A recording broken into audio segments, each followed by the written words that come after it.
Let us worship together. Excuse me. Here is where we gather in the presence of the sacred. Here is where we gather to experience the holy.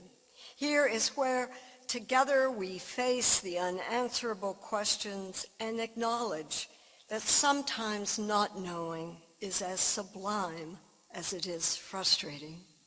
Here is where we unite in the midst of life and all the glories and suffering it can hold, knowing both are ever present. Here is where we ask, think, risk, discuss, ponder, and offer what might not be welcome somewhere else. Here is where, if we allow it, we can be deeply moved. Here is where we encounter each other in deep ways that surprise us, yet without which we would not be whole. Here we gather to worship, to experience something happen, perhaps something different to each of us according to our beliefs and our experiences, something unnamed, uncategorized, and unusual, yet absolutely necessary. Here we are so gathered, our minds, our hearts, and our souls, and so our worship begins. Those are the words of Patricia Sheldon. Our opening song is number 1058 in this teal blue book. And let me just say a couple of things first. First of all, it's a text by Theodore Parker, who a very well-known 19th century Unitarian abolitionist, eloquent, passionate, and who caused quite a controversy at one point when he was invited to speak here at this congregation. But that's a story for another time. For today, we're going to sing this, and I'm going to read through the text as it might be done as a text so that you sense where the pauses will help you understand the text better. Be ours a religion which, like sunshine, goes everywhere. Its temple, all space. Its shrine, the good heart. Its creed, all truth. Its ritual, works of love. The soul singers who are in the balcony today are going to sing it through once, and then we want you, all of us, to sing it through twice after they sing it once. And why don't you stand for this, just to give us a little encouragement. And you can remain standing for the chalice lighting and the doxology.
Let this flame be to us a symbol of the wholeness we seek.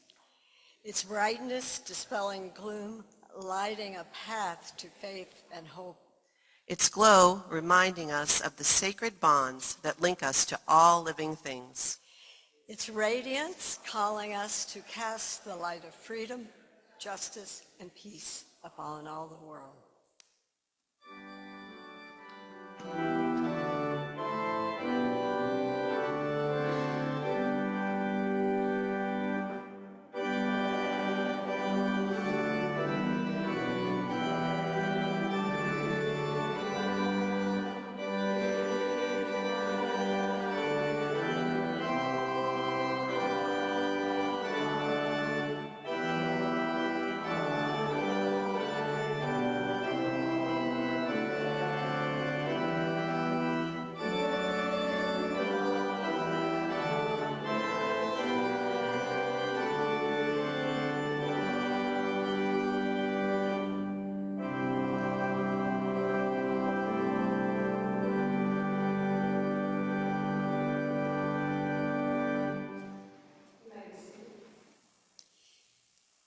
Good morning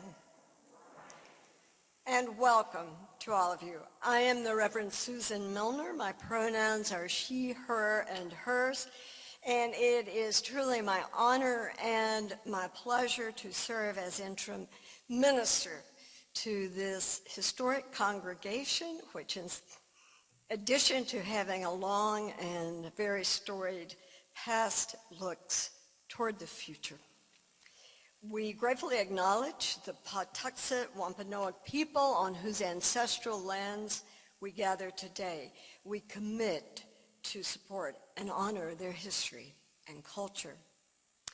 We welcome all of you who are with us today, those of you who join us online through Zoom, members and friends and newcomers, visitors, all of you, whoever you are, wherever you are on your spiritual journey, whatever your age, young or older, for this 1 hour, we very much want you to feel part of this congregation, and you are welcome. And I think I can speak for others when I say that we aspire not only for you to feel welcome, but here in our community in general, to feel seen and to feel heard and respected for who you are. Immediately after the service today, there will be what we anticipate to be a very brief congregational meeting, and then coffee hour will follow that. Everyone's invited to coffee hour, and everyone's invited to stay for the congregational meeting too. Only members can vote, but I'm sure it'll be so fascinating that all of you will want to be there. And if you are a visitor today, please take a red mug so that we can give you recognize you and give you a warm First Parish greeting. Cindy, was there an announcement beyond that? I think I might have jumped your announcement there. Sorry, I do that to you, don't I? Hi, I'm Cindy Ladd Fiorini. I'm president for a few more months of this congregation. And right after I urge you all to just stay in your pews after the postlude, and maybe we should do the postlude after the postlude.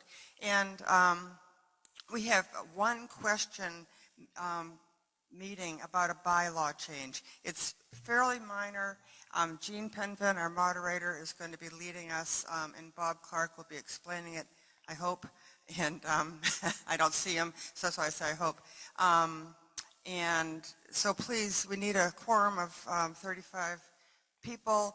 Just stay in your pews. It'll just take a couple of minutes. It has to do with the number of people on our ministerial search committee. That's all, just the number of people on the ministerial search committee and who nominates them.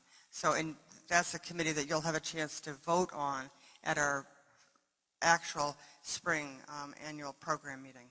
So I just wanted to say very quickly that if you like me and you sometimes sing the doxology without thinking, go back and read the words. It was amazing today. Thank you.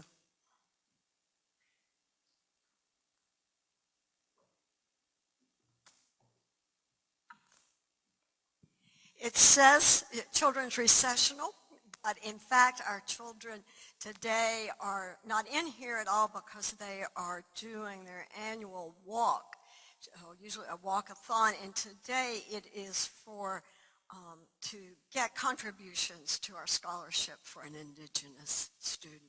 So we wish them well on that. This is a time that we take once a month for you to be able to lift up your joys and concerns here in this sacred time. If you would like to light a candle for something that's on your mind and heart, please come forward, light a candle. If you would like to say something about it, please introduce yourself. Just say who you are. Tell us briefly what it is and talk very close to the microphone. If you are on Zoom, please enter any joy or concern you have into the chat, and we will get Maddie to tell us what those are at the end.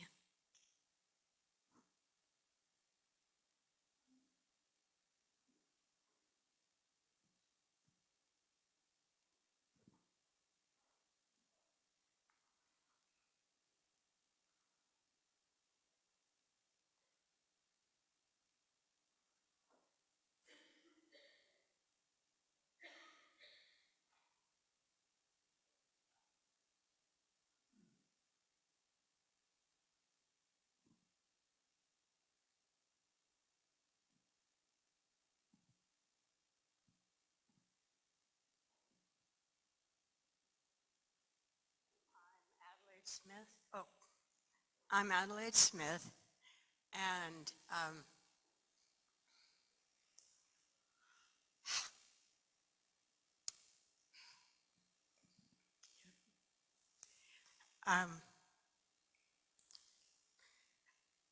last Tuesday,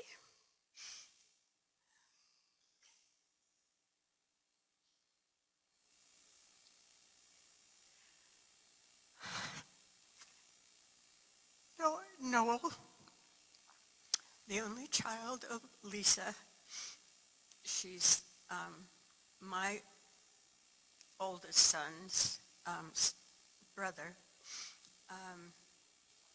and Noel's death was unexpected and rather rugged. So, as you can imagine, things are, pretty hard. And I would just like you to hold Noel and his mother, however, that is for you, and the whole family, obviously. And I don't know, there are so many wonderful people who are holding her up. She was a wonderful giver, and one of the posts was, "You've given to all of us, and now it's our turn to give back to you." So, thank you.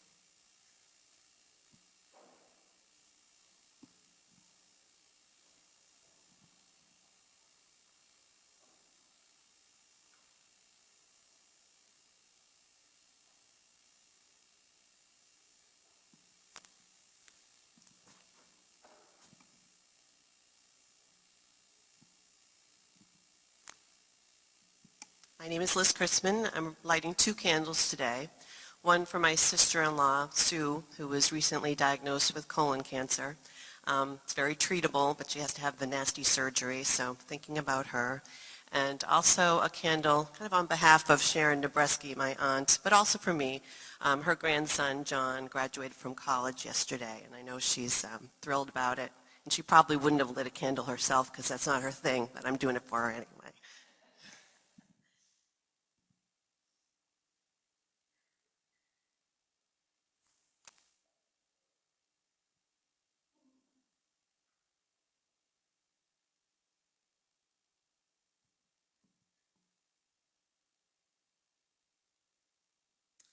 Well, I light this candle for my 92-year-old first cousin who was, up until recently, coping with mental, emotional, and psychological and financial abuse she's an only child.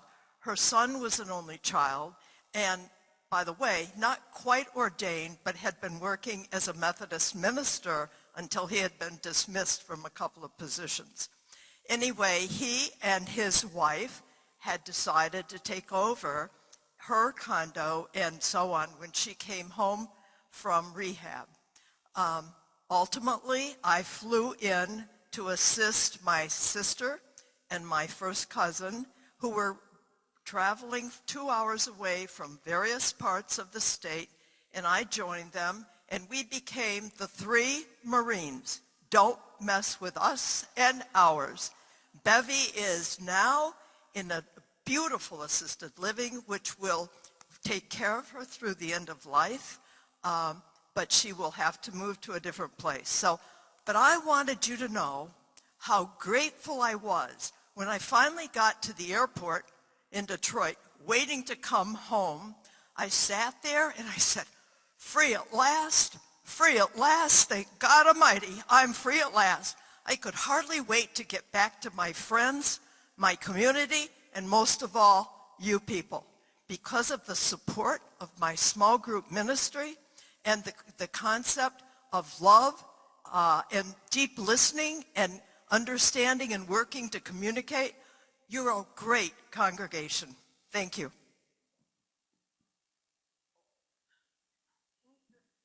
Whoops, just one little thing. I've been asked several times, what's wrong? Why are you carrying this? It's because a physiatrist has said, use this, it'll keep you from limping.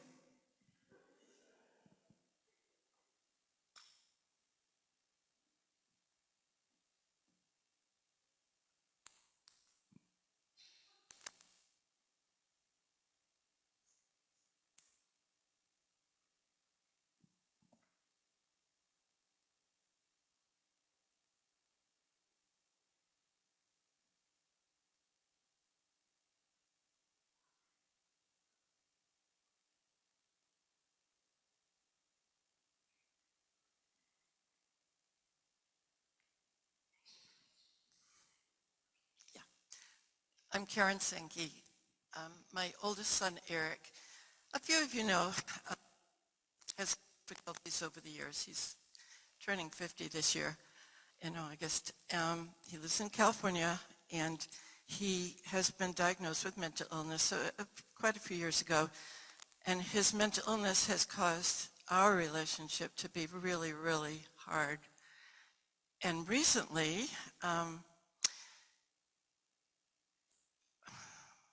well, he had a psychotic break, so that wasn't so good, but it kind of was good because he ended up now, I at least have a real diagnosis for him, and he's on a couple of medications that are really helping him, and at least at the moment, our relationship is back on track. So here's hoping, that he's found a path to health and happiness.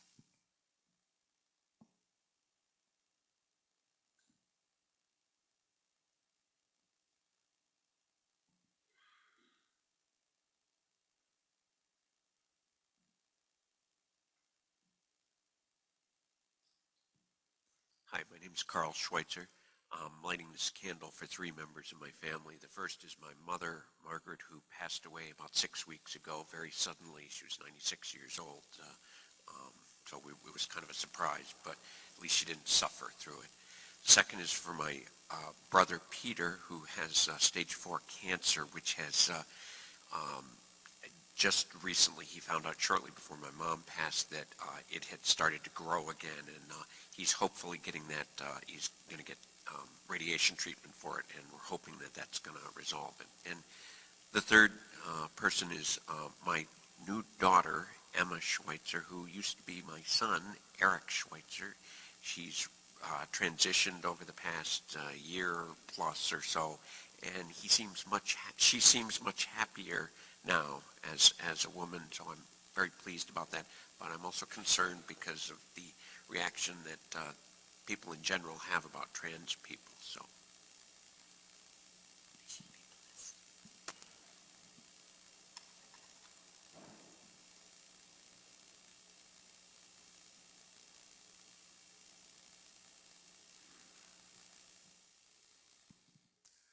I'm Michael Gardner, and I've lit this candle for Phil Balboni. Phil Balboni and his wife are regular attenders here in the summer at Fisherman Services and are often on Zoom when they winter in Venice, Florida.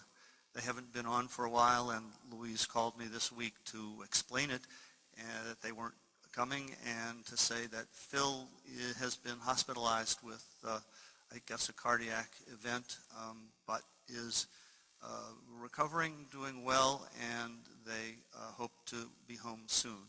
I hope to put some contact information in the newsletter this week if you would like to just say hi to Phil and Louise. Thank you.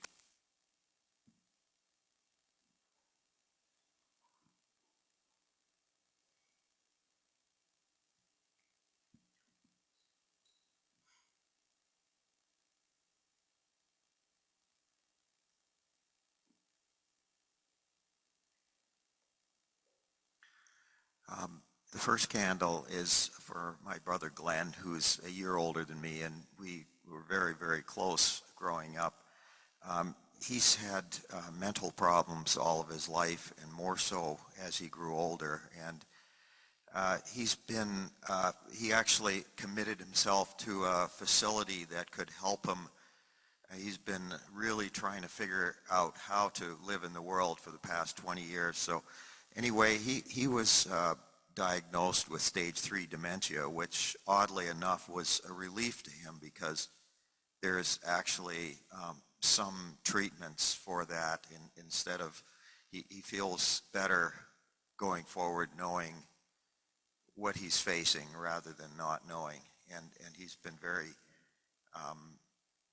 valiant about just doing his best to try and live in a world that's very difficult for him.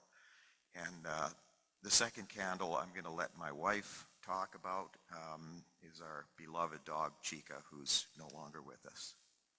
Yep, our fabulous dog, Chica, died 2.5 weeks ago. She was 14.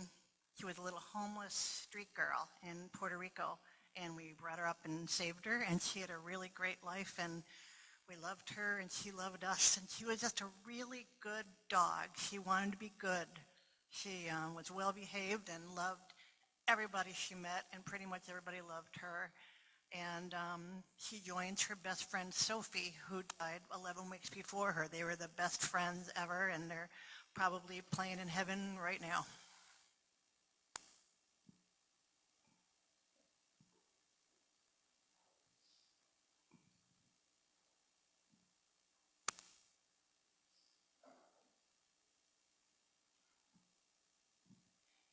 Hi, I'm Jim Hamilton. This candle is for the father of a very good friend of mine who's had back troubles that left him hospitalized and bedridden. He's looking to end up in full-time nursing care now, and it's just a very difficult time for him, obviously, and also for the family.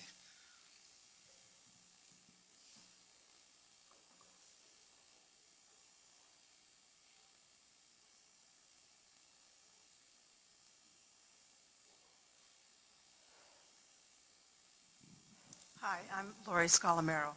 This candle is for my joy. I'm leaving on Tuesday, flying to Sweden with my 2 sons and their wives and my 16-month-old grandson. We're going over there to have him baptized with his maternal grandparents. So this candle is for my family and our joy, and my joy of my 2 sons that want me to go with them. Do we have any? We don't have any, okay.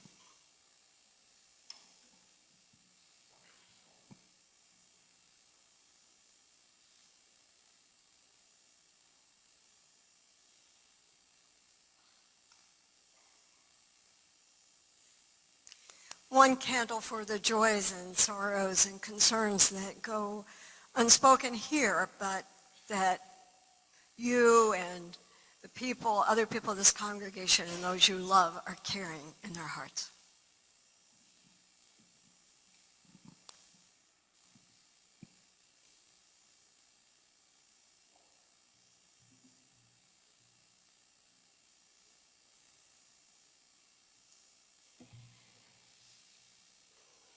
Today we have a meditation, and so I would ask you just to enter into a spirit of meditation, and if this kind is not your particular way of going in and inside and reaching calm, then you can do it as you like. And this is by my friend and colleague, Michelle LaGrave. Breathe in slowly now and breathe out. Breathe in gently now. Breathe out. Listen to your breath. Listen for another's breath. Whether you are here in this sanctuary or at home with a family member or a cat, listen. Now place your hand on your chest, or do so for another if they need and want your help. Again, slowly now. Breathe in and breathe out. Some of us hear with our ears the sounds we make, sounds others make. Some of us hear with our eyes, watch lips and hands and arms and body movements. Some of us hear with our bodies, feel vibrations in the air.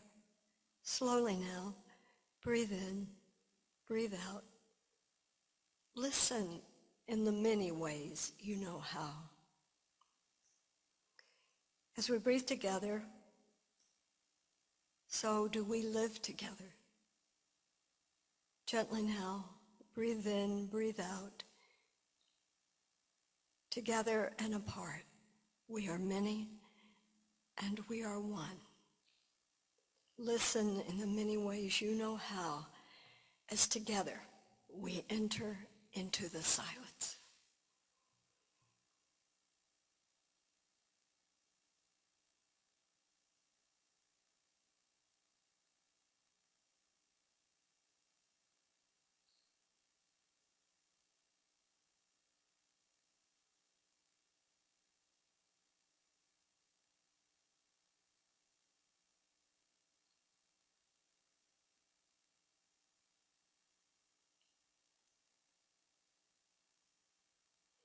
May our hopes and dreams take flight on the wings of love. Amen. Blessed be.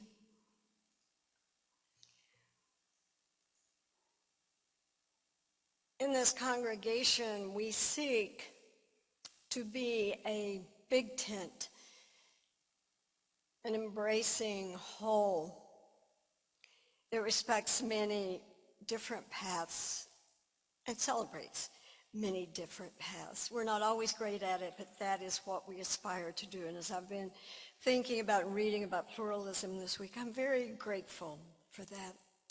So in the gratitude for all the diversity that you might bring in the way you are spiritual, whether it is a meditation or a prayer that speaks to you or walking or something else, I'm glad that you bring your spirit to the whole of our spirit. We're grateful for that, and we're also grateful for your support of this congregation that has such an ideal that we try to reach. Morning offering will be taken and gratefully accepted.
We have two readings today, both brief. The first is a short poem by the Sufi poet Rumi, Out Beyond Right Doing and Wrongdoing. Out beyond ideas of wrongdoing and right doing, there is a field. I'll meet you there. When the soul lies down in that grass, the world is too full to talk about. And the second is a meditative piece, I suppose you could call it, short reading by my late colleague Nancy Schaefer called That Which Holds All. Because she wanted everyone to feel included in her prayer, she said right at the beginning several names for the holy. Spirit, she said, Holy One, Mystery, God. But then thinking that these were not enough ways of addressing that which cannot fully be addressed, she added particularities, saying, Spirit of life, Spirit of love, ancient Holy One, mystery we will not ever fully know, womb, witness, great kindness, great eagle, eternal stillness. And then there wasn't any need to say the things she thought would be important to say, and everyone sat hushed until someone said, Amen.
Two congregations that I have served in the past had large works of art on the front wall of their historic sanctuaries, each depicting a scene of Jesus from the New Testament. Now, having a Christian story in full sight caused such discomfort that at some point, in both, they had installed coverings over it.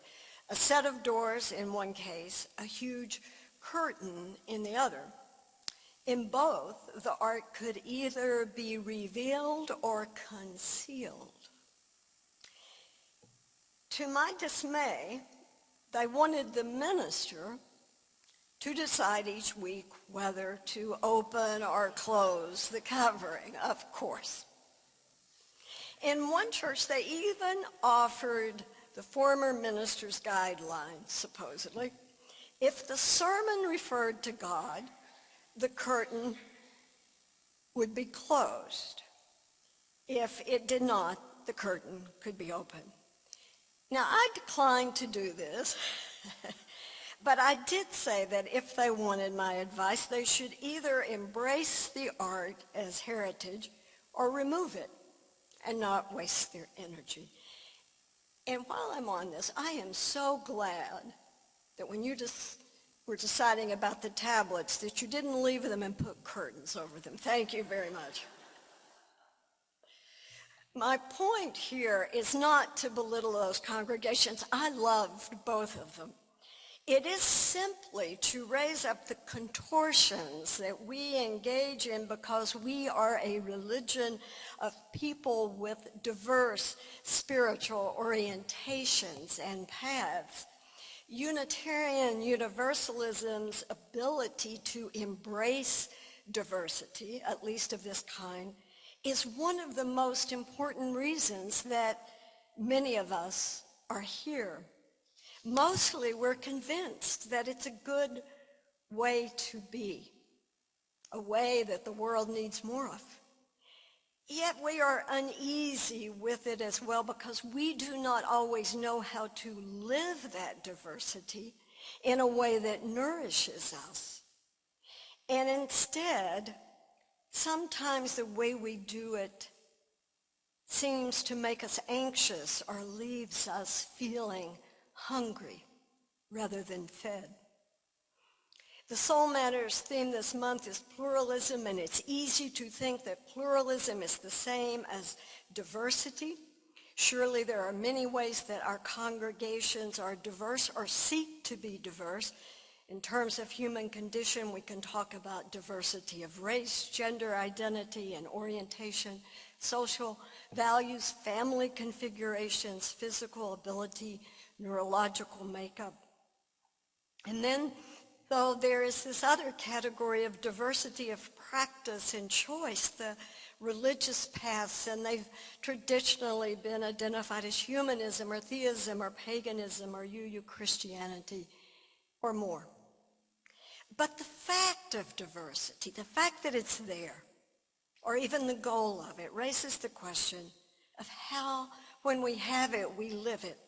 Do we appreciate it or tolerate it? Do we explore it or ignore it? Do we reveal it or conceal it? I was lucky enough many years ago in divinity school to study with Diana Eck, a renowned scholar of Hinduism and a founder of the Pluralism Project. Professor Eck writes that pluralism is not diversity alone, but the energetic engagement with diversity. Diversity can and has meant the creation, she says, of religious ghettos with little traffic between or among them. Today, religious diversity is a given, but pluralism is not. It's an achievement. And of course, understanding and accepting religious diversity is a much larger, deeper issue on this troubled planet, one with profound consequences. We don't have to look any further than the horrific Israel-Palestine conflict, which is in part rooted in religious diversity. To echo many historians, it's not only a religious conflict, it's also one of law and national identity and human rights. But we can't even begin to imagine how true pluralism might be achieved in a world tragically threatened by diversity unless we take seriously how to live it in our own lives, in our congregations, where we have actually inherited the covenant and the framework and the ideals of doing so. Because you see, unlike diversity, which is a fact, Pluralism is an ethic. It's an ethic to be lived. And it assumes, as the Pluralism Project puts it, that the diversity is beneficial. It's beneficial to everyone in it, and it's beneficial to the whole. Eck and others speak of the paradox of pluralism, in which having respectful dialogue reveals not a weakness in your own faith, but the strength of it. It's strength that takes you to that dialogue.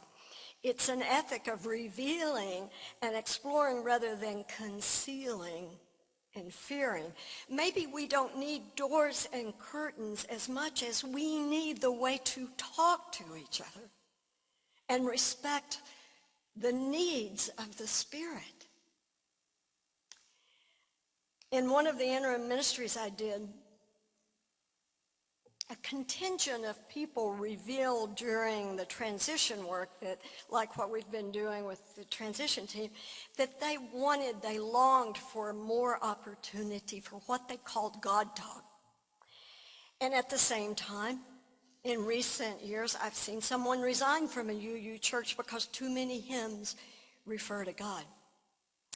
But really living a pluralistic ethic means understanding why we get reactive.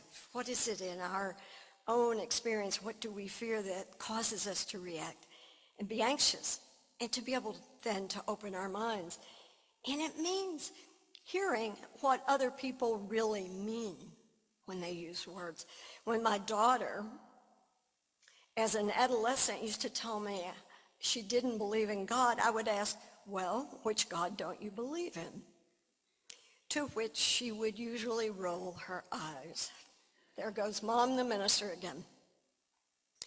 But what do our people mean when they say God? It's a serious question.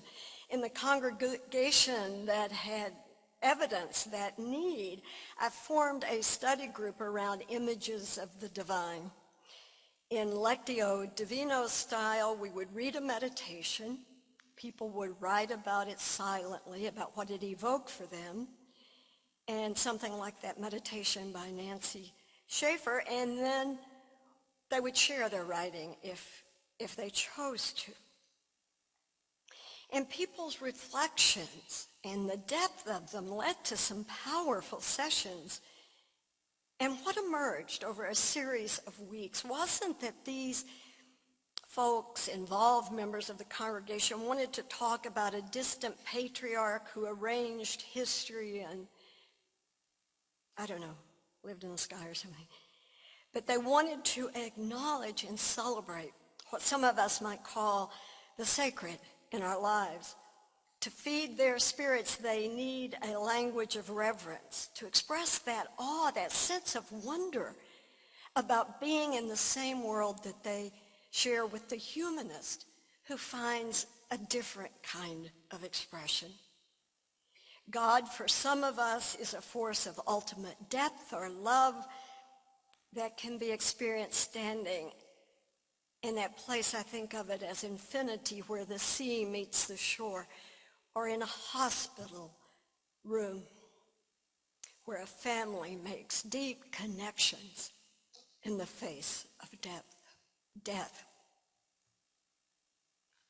So with an intention of respect, we need to ask this too. Does religious pluralism mean, as people sometimes say, that different religions are simply different paths leading to the same end, to the same truth? I don't think it's quite that simple. Traditional Christianity, for example, is a path of passionate attachment to a leader, and through their leader to a divinity. Jesus is a unique figure, at least to traditional Christians, a God among humans. Buddhism, on the other hand, is a path of detachment from illusion. You know, Buddha counseled his followers that if they met Buddha on the road, they should kill him. Meaning that, I think, that if they make of him an idol, they've missed the mark.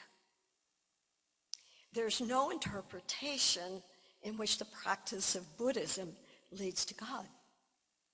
But there may be, in a tradition like ours, a shared ecosphere in which there's room for both and for many others with a common respect at the center. A field beyond which, as Rumi says, the rightness or wrongness of any tradition prevents us from meeting.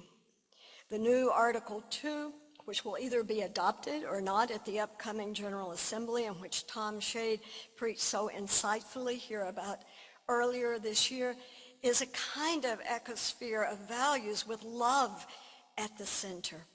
For the Buddhist, the Christian, the Jew, the humanist, the theist, the pagan, perhaps there's a spiritual wholeness that we can reach together by going deeper in dialogue. It's a place where you can say to another, my path is right for me, it feeds me, and I recognize that yours is as meaningful to you.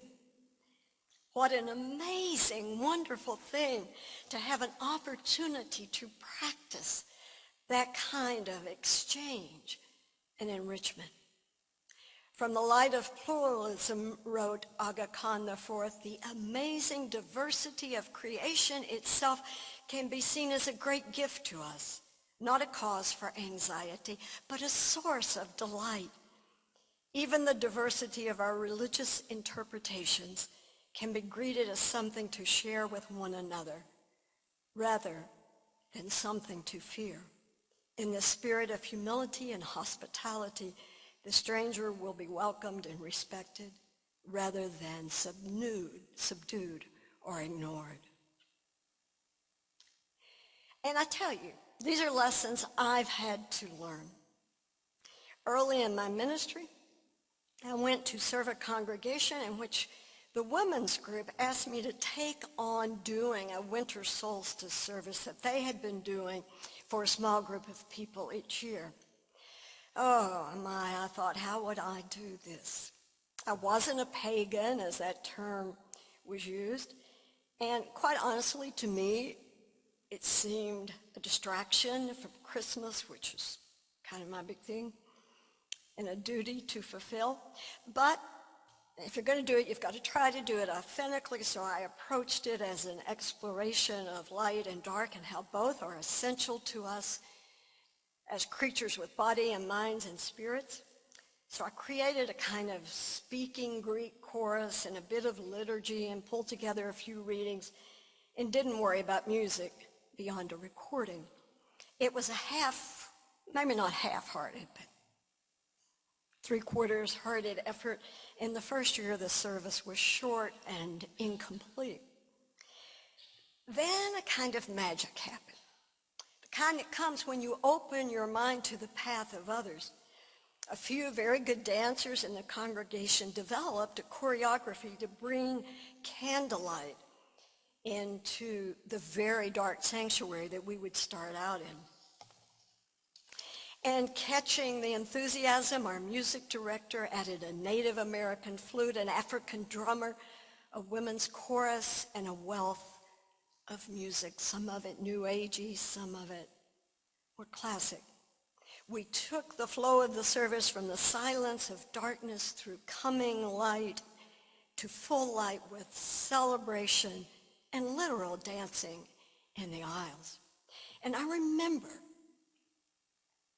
very clearly at one point standing and watching people come forward and light candles of hope and peace in a candlelit sanctuary, some with tears streaming down their face from feeling the healing power of dark and light, and from the acknowledgement of struggle and the possibility of rebirth.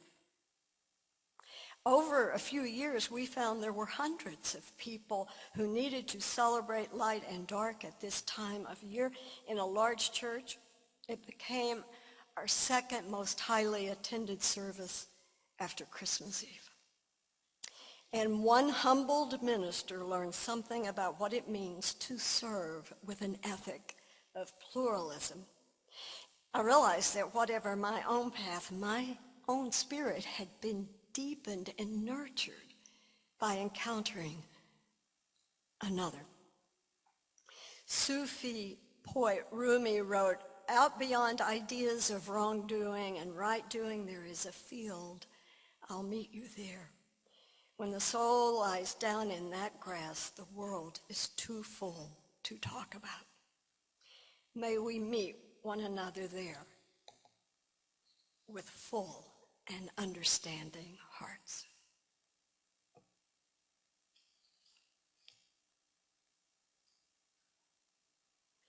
I'm going to ask you to rise in body or spirit and join in singing number 23 in the Gray Book, Bring Many Names. And we'll just do the first 4 verses for the sake of time.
My friends, when you go from here, know that our hearts are always in a holy place, for we are connected to one another. Know that deep down, our hearts beat in one universal rhythm. May we each find the sacred space to hear it. Words by Israel Bufardi.